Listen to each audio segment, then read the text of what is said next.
Hello, and welcome to Day by Day True Crime Stories, the podcast where we explore a different crime or justice milestone from this day in history.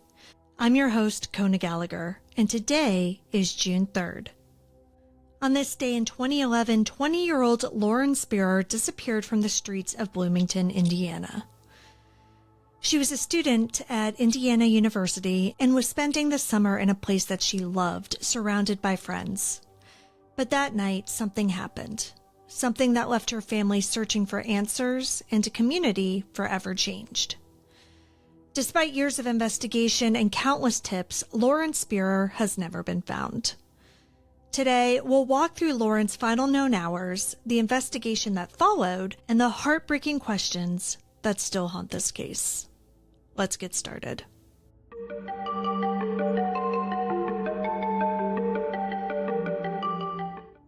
Lauren Spierer was the kind of person who made friends easily. Petite, with a warm smile and a love of fashion, she had just wrapped up her sophomore year at Indiana University. That summer of 2011, she decided to stay in Bloomington. Her plan was to take classes, spend time with friends, and just enjoy the freedom of college without the full class schedule.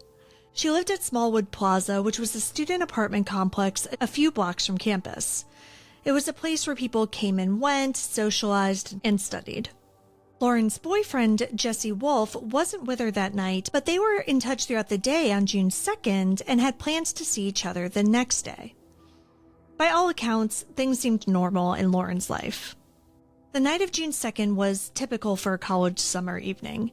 Lauren was hanging out with a group of friends, including Corey Rossman and Jason J. Rosenbaum. They pre-gamed at her apartment, then moved to a party at 11th and College. Afterwards, they headed to Kilroy's Sports Bar, which was a lively place near campus with a sand-covered patio. Lauren was seen at Kilroy's barefoot, having left her phone, keys, and shoes behind. At 2:27 a.m., security footage captured Lauren and Corey Rossman leaving the bar. Corey was visibly intoxicated, and Lauren wasn't too steady on her feet either. They made it back to Smallwood Plaza around 2:30 a.m., but they didn't stay. Witnesses said that Rossman may have been punched during a confrontation in the apartment complex, an altercation that was reportedly sparked by someone asking why Lauren was so intoxicated. Rossman's memory of that night is foggy, and he later said that he couldn't recall much after that point. After leaving Smallwood, Lauren and Corey walked a short distance to Jay Rosenbaum's apartment at 11th Street. There, Corey reportedly passed out, and Jay said that he let Lauren stay downstairs. She didn't have her own phone at the time, but she had used somebody else's to try to call or text friends. Around 3:30 a.m., Jay claimed that Lauren left his apartment and went next door to another friend's unit, though this claim has never been confirmed by police. Then, according to Jay, at 4:15 a.m., Lauren had returned to his townhouse for a brief time. And despite the fact that it was still dark and she was still drunk, Lauren insisted on walking home alone.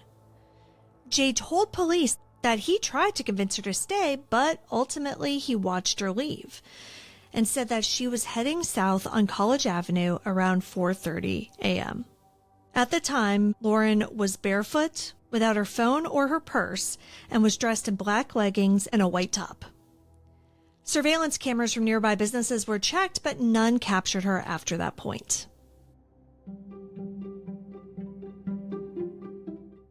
The morning of June 3rd dawned quietly.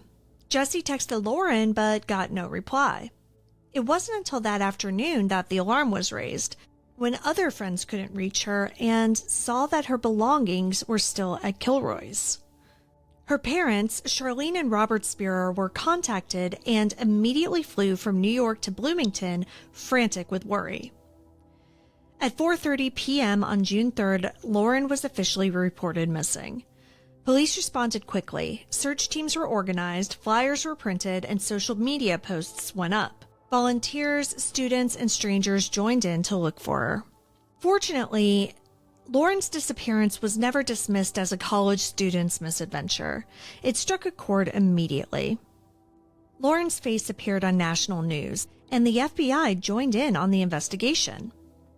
Search dogs, ATVs, and helicopters all combed the area. Lakes, fields, and wooded areas were scoured. But there was no sign of Lauren. In the absence of actual answers, theories began to swirl. One theory suggested an accidental overdose. Now, whether or not that's what happened, Lauren's parents have voiced their belief over the years that her friends do know what happened that night, but haven't come forward to actually say what it was. As Robert Spierer has said, quote, "We believe that she may have died as a result of something that happened that evening, that there are individuals who know exactly what happened and have chosen not to come forward," end quote.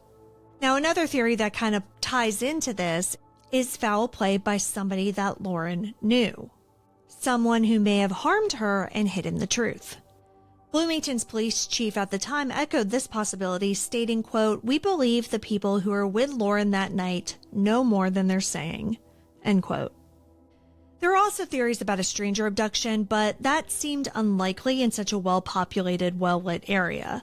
Through it all, though, no arrests were made. Leads fizzled, and Lauren remained missing. Charlene and Robert Spierer have never stopped fighting for their daughter. In the early days, they set up a command center at Smallwood Plaza, organized search efforts, and created the website findlauren.com. They continue to work with media outlets to keep Lauren's story in the public eye.